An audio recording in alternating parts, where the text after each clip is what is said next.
In the early 1950s, the world was obsessed with the sound barrier, but one man wanted to shatter it so decisively that the world would never look at a plane the same way again.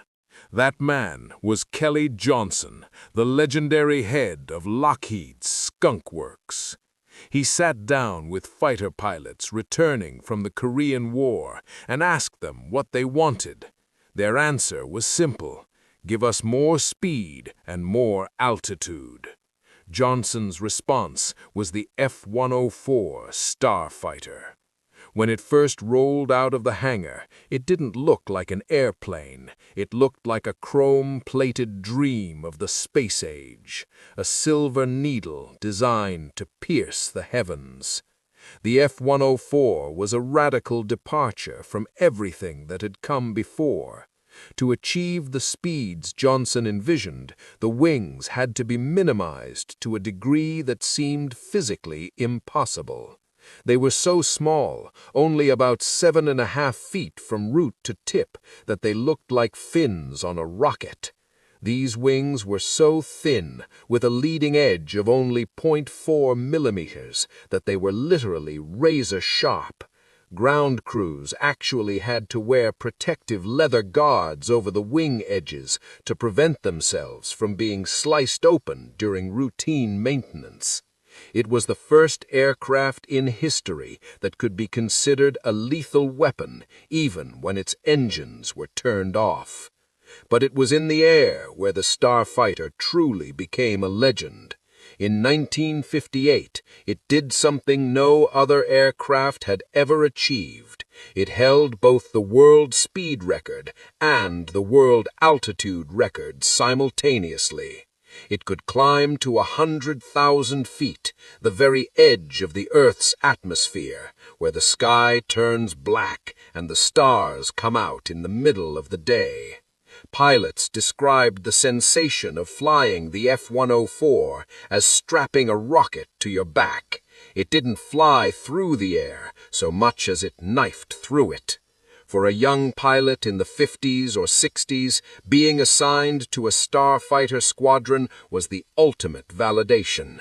You weren't just a pilot, you were an elite rocket man, operating at the absolute limit of human and mechanical capability. However, that performance came at a terrifying price.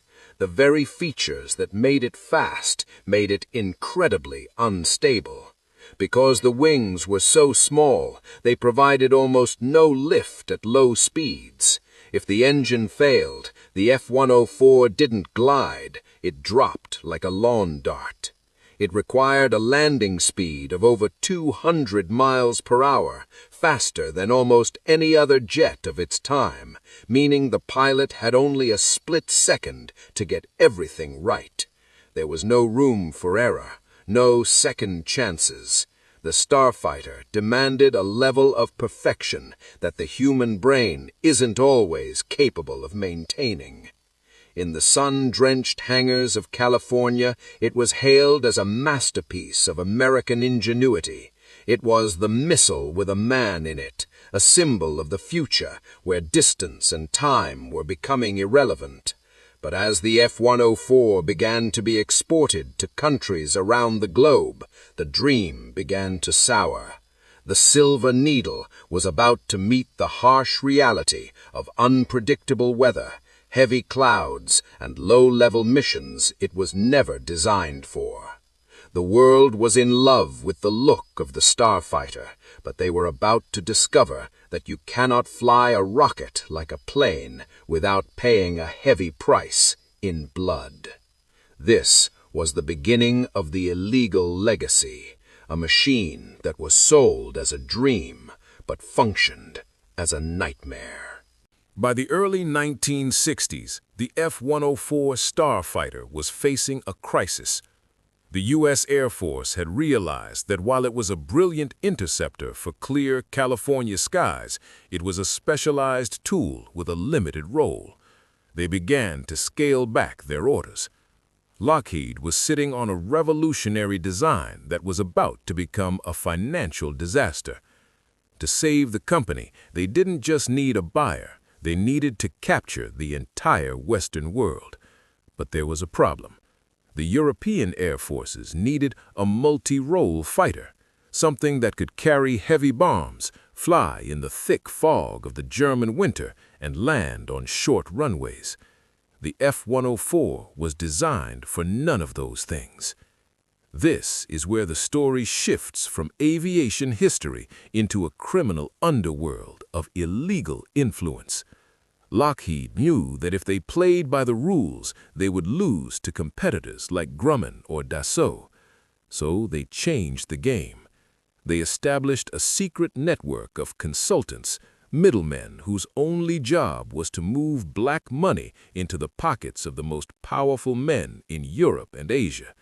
This became known as the Lockheed bribery scandals, a web of corruption so vast it eventually toppled governments and brought down royalty. In West Germany, the stakes were the highest. The deal of the century was on the table, the replacement of their entire Air Force fleet. Lockheed allegedly funneled millions of dollars to the Minister of Defense, Franz Joseph Strauss, and his party to ensure the Starfighter won the contract. But the most shocking illegal transaction involved the Netherlands. Lockheed paid over $1.1 million to Prince Bernhard, the husband of Queen Juliana. The prince, a war hero and a man of immense influence, became a secret salesman for a jet that his own nation's technical experts were skeptical of. But the corruption wasn't just about money, it was about the illegal suppression of the truth. To make the F-104 look like a viable multi-role bomber, Lockheed and the bribed officials had to ignore the laws of physics. They packed the sleek, lightweight interceptor with heavy radar equipment, extra fuel tanks, and massive bomb racks. They took a silver needle designed for the edge of space and forced it to fly low-level missions through the heavy, turbulent air of Northern Europe. The engineers knew this was a recipe for disaster. They knew the wing loading was too high and the margin for error was now zero. But the money had already cleared the banks. In Japan, the story was the same. Lockheed paid nearly $2 million to the Prime Minister's office to secure the sale.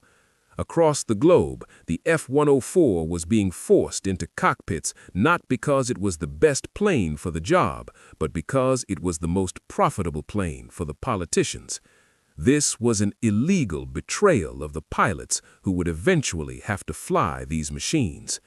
While the executives in California toasted to their record-breaking sales, young airmen in Germany and Japan were beginning to train on a jet that had been modified into a death trap. The bribery scandal eventually broke wide open in 1976 during a U.S. Senate hearing. The world watched in horror as the curtain was pulled back on the black funds and the foreign payoffs. It was revealed that Lockheed had paid out over $22 million in bribes, an astronomical sum at the time, to force a dangerous, unsuitable aircraft onto its allies. By the time the truth came out, the contracts were signed, the money was gone, and the Widowmaker was already in the air. The illegal deal was a success, but the cost was about to be paid in human lives. The result of the illegal deal was a bloodbath in the skies of Europe. Because the F-104 had been weighted down with heavy equipment it was never meant to carry, it became a hair-trigger machine. The moment a pilot pulled too hard in a turn or lost an engine in the thick German fog, the Starfighter stopped being a plane and became a 13-ton falling brick. In West Germany alone, the statistics were staggering. 292 aircraft lost, nearly a third of their entire fleet, and 116 pilots killed. It happened so often that the public gave it a new, grim nickname, Erdnagel, or the ground nail. But the most horrific aspect of the Starfighter wasn't just how it crashed, it was how it prevented pilots from escaping. In the early design phase, Kelly Johnson's team realized the T-tail was so high and so sturdy that if a pilot ejected upward at high speeds, the tail would act like a giant guillotine, slicing the pilot in half before he could clear the aircraft. Their solution was a nightmare: the downward ejection seat.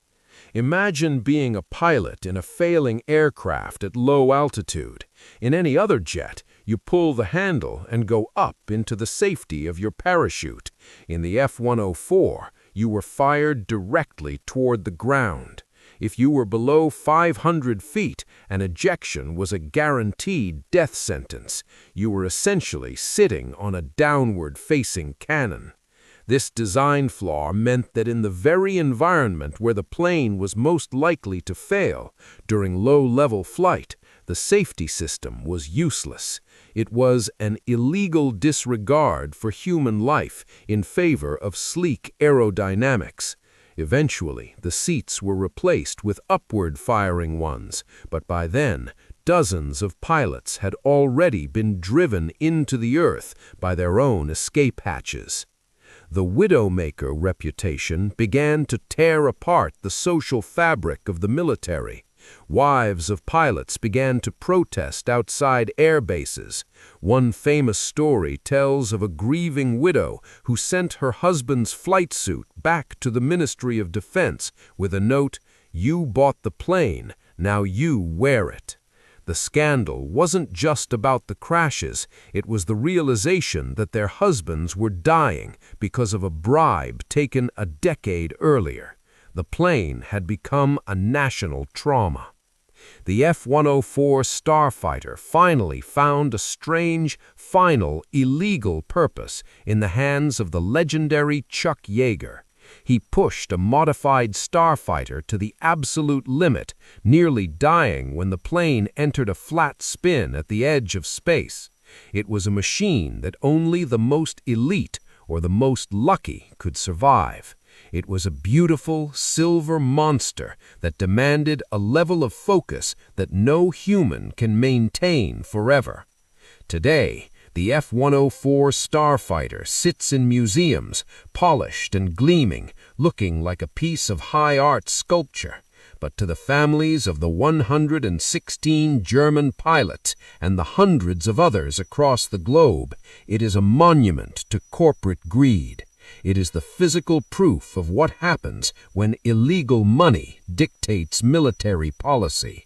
The Starfighter remains the ultimate cautionary tale in aviation, a plane that was too fast for its own good, too dangerous for its own pilots, and too corrupt to ever be forgotten. It was the missile with a man in it, but for too many, that missile was aimed directly at the graveyard.